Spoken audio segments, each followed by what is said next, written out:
วันนี้เราจะมาทำต้มจืดหมูใส่ตำลึงค่ะไม่มีใส่เกลือใส่รากผักชีเตรียมหมูค่ะไม่ต้องชิ้นใหญ่มากนะคะเราจะต้มทิ้งไว้ค่ะ2 ชั่วโมงแล้วก็เตรียมขนมรากผักชีและตำลึงเก็บรอบบ้านนะคะเนี่ยเราก็มาหั่นหอมผักชี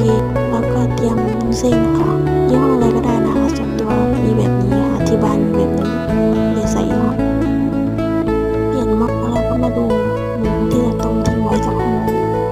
แล้วเราก็มาตักออกค่ะตักออกพักไว้ค่ะ